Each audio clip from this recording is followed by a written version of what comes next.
Hello everyone, this is John. I warmly welcome you all to my YouTube channel John's English Academy. ఈ రోజు సెషన్లో మనం text బుక్లో ఉన్నటువంటి టెన్సెస్కి సంబంధించినటువంటి క్వశ్చన్స్ చూద్దాం. మన యూట్యూబ్ ఛానల్లో లేదా యాప్లో ఆల్రెడీ మనం టెన్సెస్కి సంబంధించినటువంటి ఎన్నో క్లాసెస్ చూసాం. బేసిక్ నుంచి అడ్వాన్స్ విషయాలను నేర్చుకున్నాం. ఈ సెషన్లో ఆ నాలెడ్జ్ని వాడడం అనేది జరుగుతుందండి. అయితే మీరు ఎవరైనా డైరెక్ట్గా ఈ క్లాస్ చూస్తూ ఉంటే నా సజెషన్ ఏంటంటే మీరు ఫస్ట్ యూట్యూబ్లో లేదా యాప్లో అవైలబుల్ ఉన్నటువంటి టెన్సెస్ క్లాసెస్ అన్నీ చూడండి. ఆ తర్వాత ఈ బిట్స్ని ట్యాకిల్ చేయడం అనేది చాలా ఈజీ అవుద్ది. కమెంట్స్లో చాలా చూస్తున్నానండి, చాలామంది స్టూడెంట్స్ తెలంగాణ టెట్కి గ్రామర్ చెప్పండి సార్, లేదా ఏపీ టెట్కి గ్రామర్ చెప్పండి, ఎస్ఐ కానిస్టేబుల్కి గ్రామర్ చెప్పండి, ఇది టీజీపీఎస్సి ఏపీపీఎస్సి సంబంధించినటువంటి ఎగ్జామినేషన్స్ మిగతా కాంపిటేటివ్ ఎగ్జామినేషన్స్కి ఉపయోగపడుతుందా లేదా అని. గ్రామర్ ఎక్కడైనా గ్రామరే గుర్తుపెట్టుకోండి. అది తెలంగాణకు రకమైన గ్రామరు, ఆంధ్రప్రదేశ్కు రకమైన గ్రామర్ ఉండదు. ఎస్, టెక్స్ట్ బుక్లో ఉన్నటువంటి క్వశ్చన్స్ కొంచెం డిఫరెంట్గా ఉంటాయి. ఎస్ఐ మరియు కానిస్టేబుల్ ఎగ్జామినేషన్లో అడిగేటటువంటి గ్రామర్ బిట్స్లో తేడా ఉంటుంది, కాన్సెప్ట్లో కాదు. టెట్లో డిఎస్సిలో అడిగేటటువంటి క్వశ్చన్స్లో ఖచ్చితంగా స్టాండర్డ్లో తేడా ఉంటుంది, కానీ కాన్సెప్ట్లో కాదు. ఏ క్లాస్ అయినా సరే ఓపెన్ మైండెడ్నెస్ తోటి నేర్చుకోవాలన్న ఉత్సాహంతో ఉంటే తప్పకుండా ఈ నాలెడ్జ్ని ఎలాంటి బిట్ ఇచ్చినా కానీ మీరు చేసేటట్టుగా తయారు కావడం ముఖ్యమైనటువంటి ఉద్దేశం అండి. ప్రతి క్లాస్లో మీరు తీసుకుంటున్నటువంటి నాలెడ్జ్ ఇంపార్టెంట్, దాన్ని డిఫరెన్షియేట్ చేసి చూడకండి. ఏదైనా సరే ఒక అంశాన్ని నేర్పిస్తున్నాడో ఆ అంశం యొక్క అందులో ఉన్నటువంటి కాన్సెప్చువల్ మీనింగ్ని అర్థం చేసుకోవడానికి ట్రై చేయాలి. లాస్ట్ క్లాస్లో మనం ఆర్టికల్స్ చూసాం. ఆర్టికల్స్ అవి గత కాంపిటేటివ్ ఎగ్జామినేషన్స్లో వచ్చినటువంటి క్వశ్చన్స్, అందులో నుంచి రూల్స్ని డిరైవ్ చేసాం. ప్రిపోజిషన్స్ గురించి నేర్చుకున్నాం, అందులో ఉన్నటువంటి విషయాలను కూడా డిస్కస్ చేసాం. కాబట్టి ఏదైనా సరే మీరు ప్రతి టాపిక్లో మనం నేర్చుకుంటున్నటువంటి అంశాలను ఆ బిట్స్లో అప్లై చేయడమే మనం చేయాల్సిన పని. ఈ సెషన్లో మనం టెక్స్ట్ బుక్స్లో ఉన్నటువంటి టెన్సెస్కి సంబంధించినటువంటి క్వశ్చన్స్ చూద్దాం. ఒక బిట్ని ఎక్స్ప్లెయిన్ చేస్తూ దానికి సంబంధించినటువంటి రూల్స్ని కూడా ఎక్స్ప్లెయిన్ చేస్తూ ఉంటాను. Make a note of it. Let's start the session now. ఇప్పుడు మనం ఒక్కొక్క బిట్ని చెక్ చేద్దాం. ఆ బిట్లో ఉన్నటువంటి ఆప్షన్స్ని చూద్దాం. ఆ క్వశ్చన్లో ఉన్నటువంటి హింట్ని ఐడెంటిఫై చేసి టెన్స్ ఆధారంగా ఆన్సర్ చేద్దాం. కొన్ని క్వశ్చన్స్ హార్డ్ కోర్ రూల్స్ నుంచి వచ్చినటువంటి ఉంటే కొంత ప్యారలలిజం అనేటటువంటి కాన్సెప్ట్ పైన ఉంటాయి.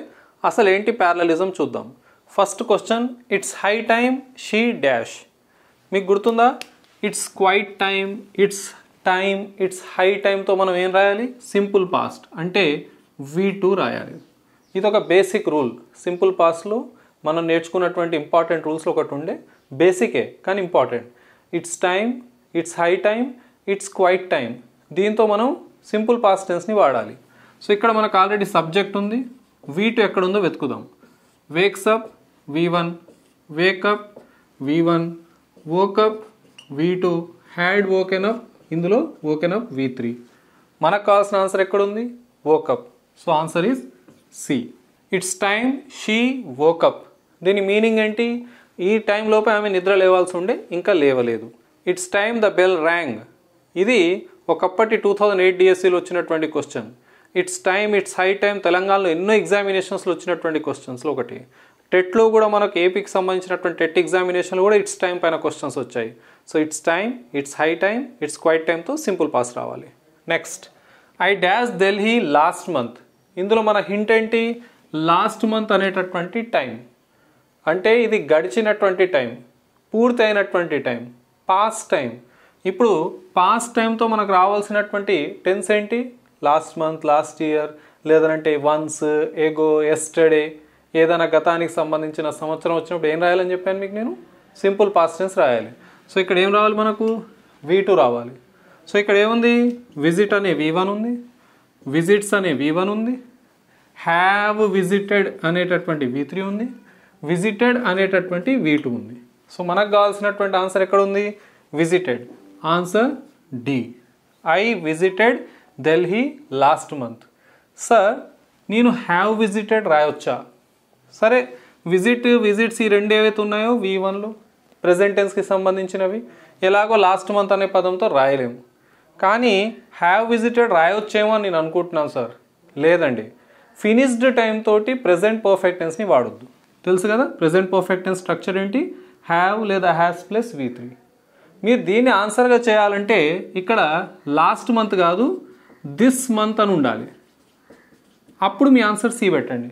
అలాంటప్పుడు మీరు డి పెట్టడానికి వీలు లేదు.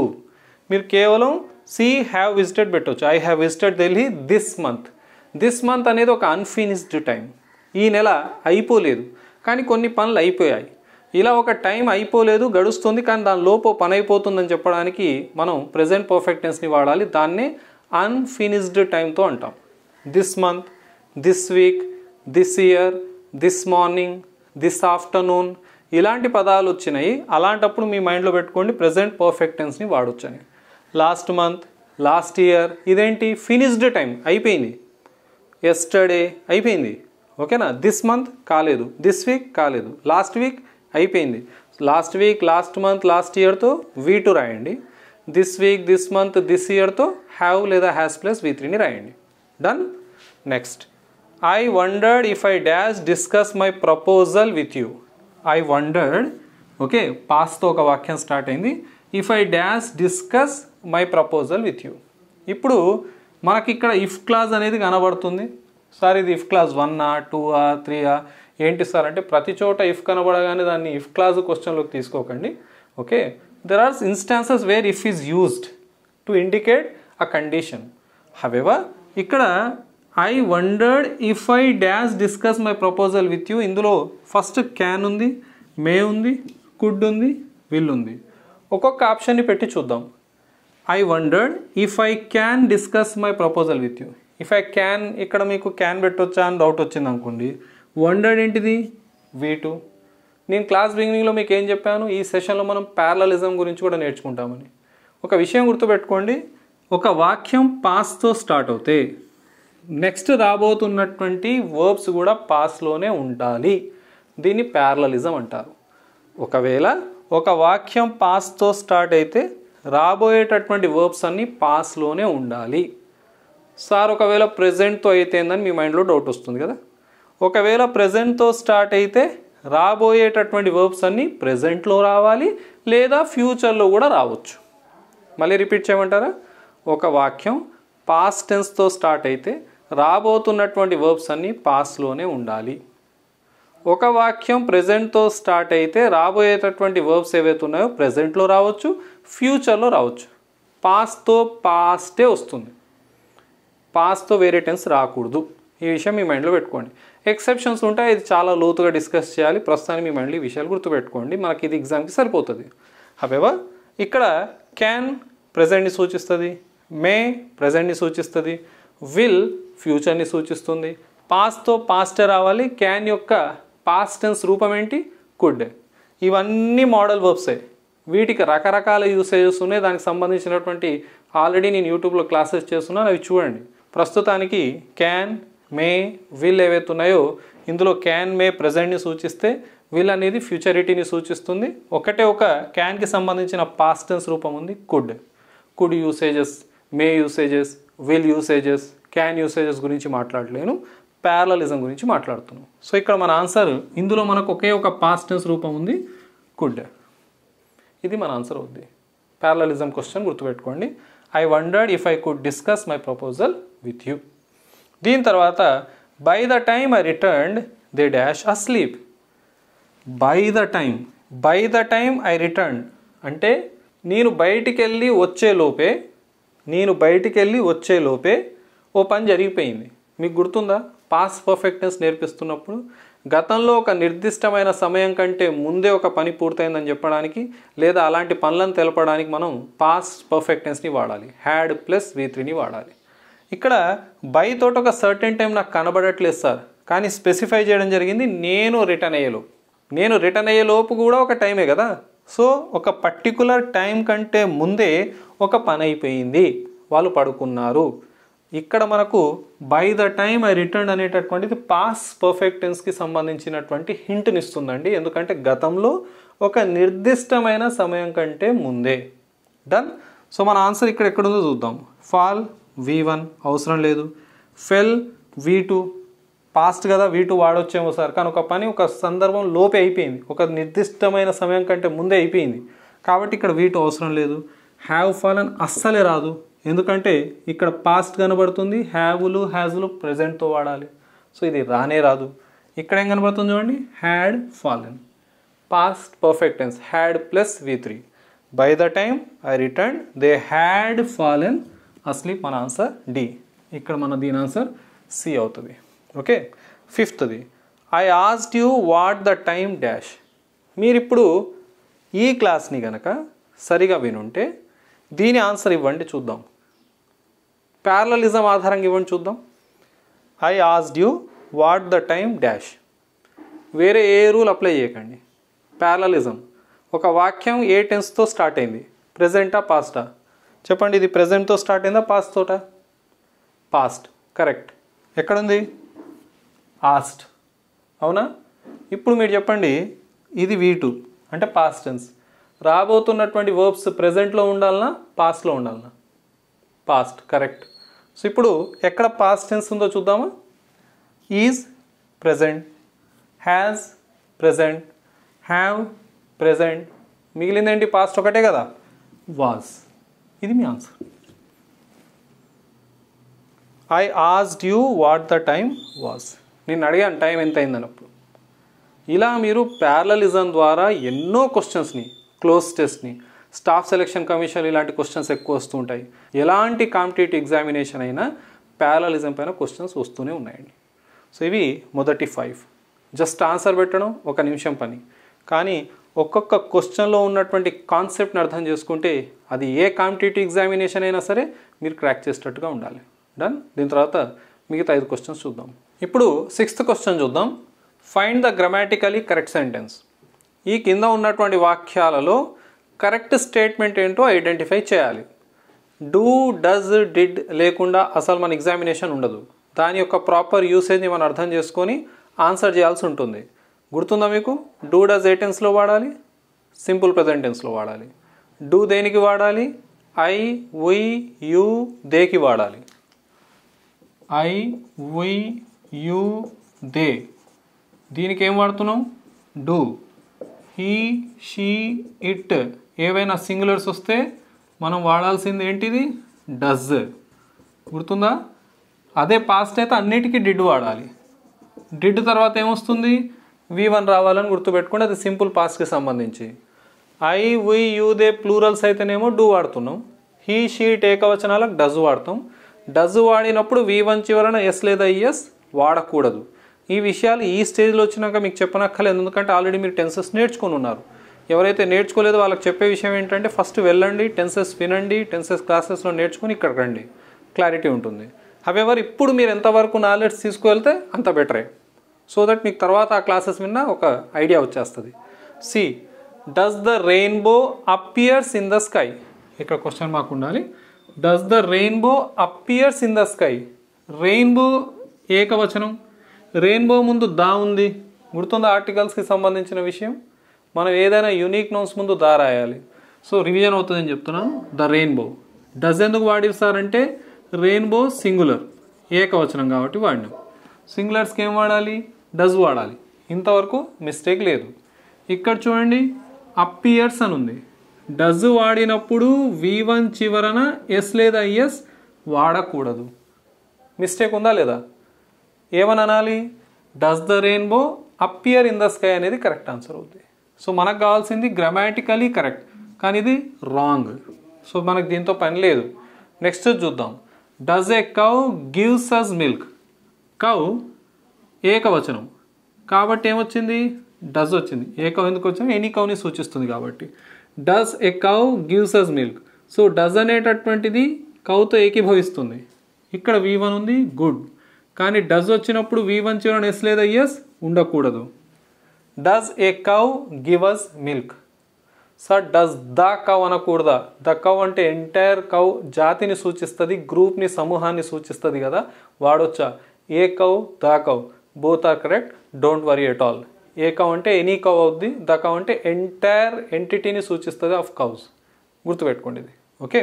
So does a cow give us milk ఉండాలి. సో ఇక్కడ ఎస్ అనేది ఉండకూడదు.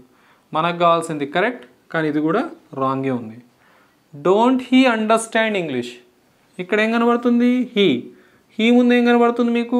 డోంట్. హీకి ఏం వాడాలి? డస్. కానీ ఇక్కడ ఏం కనబడుతుంది? డోంట్. సో రాంగ్ కదా.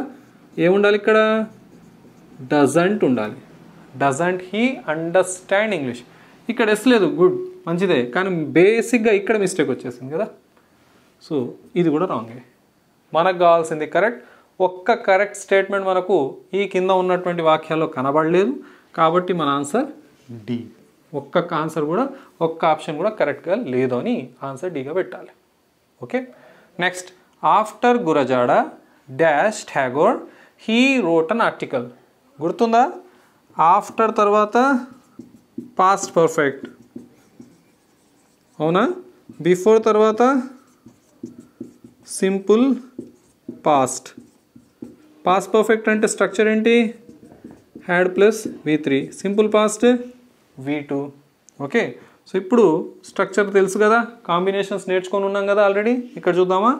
After Gurajada dash Tagore he wrote an article. యూతల సింపుల్ పాస్ట్ టెన్స్ వచ్చింది, పర్వాలేదు. ఇక్కడ ఆఫ్టర్ ఉంది కాబట్టి ఇక్కడ ఏం కావాలి? హ్యాడ్ ప్లస్ V3 కావాలి. ఎక్కడుందో చూద్దామా? విజిటెడ్ V2, విజిట్స్ V1, రెండు అవసరం లేదు. హ్యాడ్ విజిటెడ్ మనకు కావాల్సినటువంటి ఆన్సర్ ఉంది. ఓకే, హ్యావ్ విజిటెడ్ అస్సలే కాదు. ఒక వాక్యంలో మనకి ఇక్కడ పాస్ట్ కనబడుతుందంటే ఆబ్వియస్గా ఇక్కడ కూడా పాస్టే ఉండాలి కదా. సో హ్యావ్ ఎలాగో రాదు. సార్ విజిటెడ్ V3 అంటే నేను పాస్ట్ అని అనుకున్నాను సార్ ఇన్ని రోజులు. అది హ్యావ్ హ్యాస్తో కాంబినేషన్లో వచ్చిందండి. అదొక వర్బ్ ఫామే, నో డౌట్. పాస్ట్ పార్టిసిపులే అంటాం, కానీ అది హ్యావ్ లేదా హ్యాస్తో జోడించినప్పుడు అది ప్రెజెంట్ని సూచిస్తుంది. అంటే ప్రెజెంట్లో అయిపోయిన రీసెంట్గా ఉన్నటువంటి యాక్షన్స్ని, మైండ్లో ఫ్రెష్గా ఉన్నటువంటి యాక్షన్స్ని తెలియజేయడం కోసం ప్రెజెంట్ పర్ఫెక్ట్ టెన్స్లో ఆ స్ట్రక్చర్ని వాడతాం. ప్రస్తుతాన్ని నేను మిమ్మల్ని ప్రెజెంట్ పర్ఫెక్ట్ టెన్స్ యొక్క చాలా లోతుకు డీటెయిల్స్ తీసుకెళ్ళాను, కానీ హ్యావ్ హ్యాజ్ అనేది ప్రెజెంట్ టెన్స్కి సంబంధించిందనే ఒక బేసిక్ విషయాన్ని మైండ్లో పెట్టండి. ఎనీహో ఒక హార్డ్ కోర్ రూల్ ఏంటి? ఆఫ్టర్ తర్వాత మనకు పాస్ట్ పర్ఫెక్ట్ టెన్స్ ఉండాలి. So answer C. Next, Saimendra Mohan Das had return to Gurajada before he dash Vizianagaram. Saimendra Mohan Das ఏం చేశారు? ఆయన రాశారు had return to Gurajada before. Before తర్వాత ఏ టెన్స్ ఉండాలి? సింపుల్ పాస్ట్ ఉండాలి. ఆల్రెడీ హ్యాడ్ ప్లస్ V3 అనే పాస్ట్ పర్ఫెక్ట్ టెన్స్ వచ్చేసింది. ఇటు మనకు సింపుల్ పాస్ట్ కావాలి. బిఫోర్ తర్వాత simple past. Leaves V1, leave V1. Had left అవసరం లేదు, ఆల్రెడీ హ్యాడ్ ప్లస్ V3 ఉంది. బిఫోర్ తర్వాత పాస్ట్ పర్ఫెక్ట్ కాదు, బిఫోర్ తర్వాత సింపుల్ పాస్ట్ ఉండాలి. సో మన ఆన్సర్ ఎక్కడుంది? లెఫ్ట్ అని ఇక్కడ ఉందండి. So Saimendra Mohan Das had return to Gurajada before he left Vizianagaram. గుర్తుందా?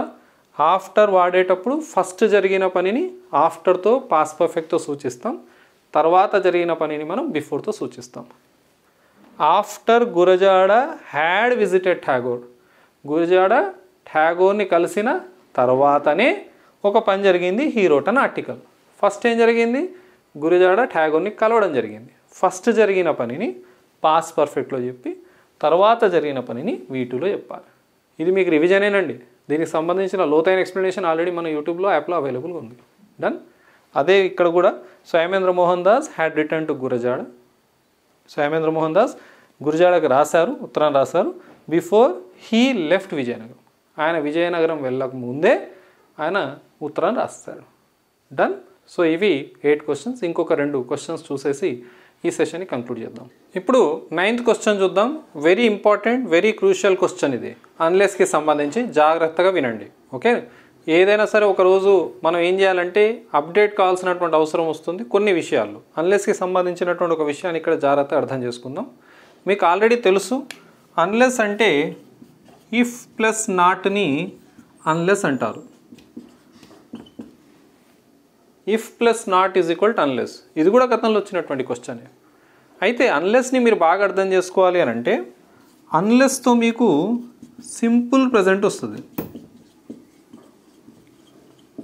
అన్లెస్తో సింపుల్ ప్రజెంట్ టెన్స్ అంటే సబ్జెక్ట్ ప్లస్ V1 రావాలి. ఆ తర్వాత మెయిన్ క్లాస్ పార్ట్ ఉంటుంది చూసారా, అక్కడ యూజువల్గా వోంట్ అనేది వస్తుంది. Will plus not plus V1 వస్తూ ఉంటుంది యూజువల్గా. అంటే అన్లెస్తో మనకు సింపుల్ ప్రజెంట్ వస్తుంది. మెయిన్ క్లాస్లో వోంట్ ప్లస్ V1 అనేది యూజువల్గా కనబడేది.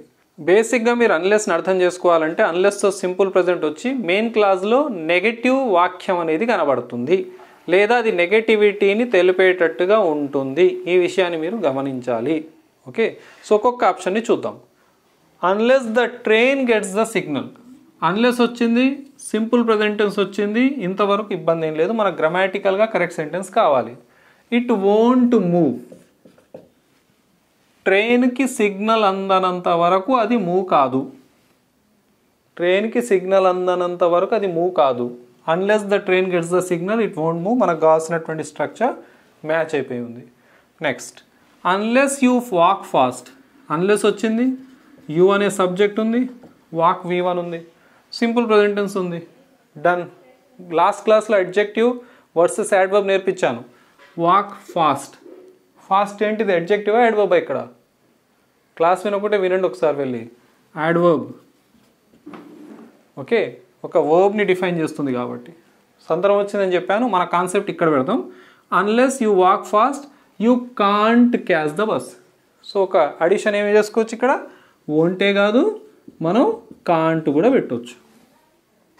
సార్ మే నాట్ కూడా పెట్టవచ్చు, నో ఇష్యూస్. యూజువల్గా వోంట్ వస్తుందని చెప్పాను. Okay, so unless you walk fast you can't catch the bus. ఇది కూడా కరెక్ట్ వాక్యమే. మనకు కావాల్సింది కరెక్ట్ వాక్యం. ఆల్రెడీ 2 కరెక్ట్ సెంటెన్సెస్ ఉన్నాయి. ఎగ్జామ్లో తొందరపాటు చేసే వాళ్ళు ఏం చేస్తారు తెలుసా, ఫస్ట్ చూసేస్తారు, కరెక్ట్ సెంటెన్స్ వచ్చేసింది, ఆన్సర్ పెట్టేస్తారు. ఎలాంటి క్వశ్చన్ అయినా సరే అది వెరీ ఈజీ కావచ్చు, 4 ఆప్షన్స్ చదవండి, ఆన్సర్ పెట్టొద్దండి. అవేవా, unless you finish your history lesson. Unless వచ్చింది, సబ్జెక్ట్ ఉంది, ఫినిష్ అని V1 ఉంది, నో ఇష్యూస్, కరెక్ట్ ఆన్సర్ ఉంది ఇక్కడ వరకు. అన్లెస్తో సింపుల్ ప్రెజెంట్ టెన్స్ ఉంది. You will feel awful. అరే ఇక్కడ రాంగ్ అనిపిస్తుంది సార్ నాకు, ఎందుకు తెలుసా, విల్ ప్లస్ నాట్ వోంట్ ఉండాలి, లేదా కాంట్ ఉండాలి, మే నాట్ ఉండొచ్చేమో, కానీ ఇక్కడ విల్ కనబడుతుందంటే ఇది అబ్సల్యూట్లీ రాంగ్ కావచ్చు సార్. కానీ ఇక్కడ ఒకటి అబ్జర్వ్ చేయండి, ఆఫుల్ అనేటటువంటి ఒక నెగటివ్ మీనింగ్ ఇచ్చేటటువంటి పదం ఉంది. Very exceptional case. మన బుక్స్లో ఉండడం కూడా గొప్ప విషయం. ఇది అర్థమైందా? ఇక్కడ మీనింగ్ చూడండి, unless you finish your history lesson. నువ్వు హిస్టరీ లెసన్ని పూర్తి చేయనంత వరకు, నువ్వు హిస్టరీ లెసన్ని నేర్చుకోనంత వరకు నీకు ఎలా అనిపిస్తుంది, గిల్టీగా, ఆఫుల్గా, బాధగా అనిపిస్తుంది కదా. మరి అదే ఉంది అక్కడ, యూ విల్ ఫీల్ ఆఫుల్. ఒకవేళ ఓంట్ పెడితే మీనింగ్ ఎలా మారుతుంది చూడండి, నువ్వు హిస్టరీ లెసన్ పూర్తి చేయనంత వరకు నువ్వు ఆఫుల్గా ఫీల్ కావు. అంటే ఒక పని పెండింగ్ పెట్టేస్తే ఆఫుల్గా ఫీల్ కామా? మన మొరాలిటీని దెబ్బతీసే విషయాలు ఏంటండి, మనం ఎప్పుడైనా సరే ఒక చిన్న మాట చెప్పేసి ఒక ప్రామిస్ ఇచ్చేసి దాన్ని పూర్తి చేయలేకపోతే ఖచ్చితంగా ఎక్కడో చోటు లోపల ఒక గిల్ట్ వస్తుంది చూసారా. అవునా, అక్కడే కదా మన మొరాలిటీ దెబ్బతినేది. సిమిలర్గా ఒక పని చేయకుంటేనే కదా మనం ఆఫుల్గా ఫీల్ అయ్యేది. అక్కడ మీకు ఎక్కడ కూడా నెగిటివిటీని సూచించే పదం లేదు అని అన్నప్పుడు ఆలోచించవచ్చు, వోంట్ అని పెట్టవచ్చు. కానీ ఇక్కడ ఆఫుల్ అనేటటువంటి ఒక నెగిటివ్ మీనింగ్ ఇచ్చే పదం ఉంది కాబట్టి అక్కడ పర్వాలేదు, వీళ్ళు ఉండొచ్చు. వెరీ మైన్యూట్గా మీరు అర్థం చేసుకోవాల్సిన విషయం అన్లెస్కి సంబంధించి. అన్నీ కూడాను కరెక్టే. మన ఆన్సర్ ఇక్కడ డి అవుతుంది. సార్ ఇలాంటి క్వశ్చన్స్ ఎగ్జామ్లో వస్తే ఏం చేయాలి సార్? ఇప్పటి వరకు ఇలాంటివి పెద్దగా మనల్ని టెస్ట్ చేయలేదు. చేసినా ఈ కనబడుతుంది కదా, మీనింగ్ ఆధారంగా ఆన్సర్ చేయండి. 99.9% మీకు ఇబ్బంది ఉండదు. ఇక్కడ సింపుల్ ప్రెజెంట్ వస్తే అవతల will plus not, can plus నాట్తో ఆన్సర్ చేసేయండి. ఎప్పుడో రేర్ కేసెస్లో మే ప్లస్ నాట్ వస్తుంది. Done. Next, he dash the examination in 2013. Very basic question. 2013 past time. ఏదైనా ఒక పాస్ట్ టైంతో మనం రాయాల్సినటువంటిది ఏంటిది, ఫినిష్డ్ టైంతో V2. 2013 అయిపోయింది, V2 రాయాలి. Past V2. Okay, had past ఇక్కడ V3, హ్యాజ్ పాస్ట్ V3. ఇక్కడ పాస్ట్ 2 సార్లు రాసాను, దీన్ని తీసేద్దాం, పాస్ అని అనుకుందాం, V1. Done. Past, had past, has past, pass. ఇప్పుడు ఒక్కొక్కటి చూద్దాం. హీ పాస్ట్, మనకు కావాల్సిన ఆప్షన్ ఎక్కడ దొరుకుతుంది, ఏలోనే ఉంది. హ్యాడ్ పాస్డ్ పెట్టొచ్చా సార్? బైతో ఒక సర్టెన్ టైం వస్తే పెట్టండి. Last year by April he had pass the examination, అలా మీరు పెట్టండి. కానీ అలాంటిది ఏం లేదు ఇక్కడ. సో ఇది కాదు. హ్యాజ్ అసలే కాదు, పాస్ట్ టైంతో ప్రజెంట్ అసలే రాదు, ప్రజెంట్ పర్ఫెక్ట్ టెన్స్ రాదు కదా ఫినిష్ టైంతో. పాస్ V1 అసలే రాదు, పాస్ట్ టైంకి సంబంధించింది, అక్కడేమో అది ప్రజెంట్కి సంబంధించింది. మన ఆన్సర్ ఎక్కడ ఉంది, ఏలో ఉంది. ఇది మీ answer. He pass the examination in 2013. ఈ 10 క్వశ్చన్స్ ద్వారా గ్రామర్లో స్పెసిఫిక్గా టెన్సెస్లో ఎన్ని రూల్స్ మీరు నేర్చుకున్నారో ఆలోచించండి. ఏదైనా సరే ఒక విషయాన్ని మీరు అర్థం చేసుకోవడం యూట్యూబ్ లేదా యాప్లో ఉన్నటువంటి అతిపెద్ద బెనిఫిట్ మళ్ళీ క్లాస్ని వినడం. ఎన్నిసార్లు అయితే అన్నిసార్లు క్లాస్ని వింటూ ఉండండి. సో దట్ మీకు ఎక్కడైనా చిన్న డౌట్ వచ్చిన దాన్ని మీరు క్లారిఫై చేసుకోవచ్చు. మీకు మీరే ఆ విషయాలను అర్థం చేసుకోవడానికి ఈజీ అవుతుందండి. ఈ సెషన్ ఇంతటితో ఆపుదాం. ఈ క్లాస్ మీకు నచ్చినట్లయితే లైక్ చేయండి. మీ ఫ్రెండ్స్ ఎవరైనా కాంపిటేటివ్ ఎగ్జామినేషన్స్ కోసం ప్రిపేర్ అవుతుంటే వాళ్ళకి తప్పకుండా షేర్ చేయండి. అదేవిధంగా నా ఛానల్ని సబ్స్క్రైబ్ చేసుకోవడం మర్చిపోకండి for further videos. Thank you very much. Have a nice day. See all of you.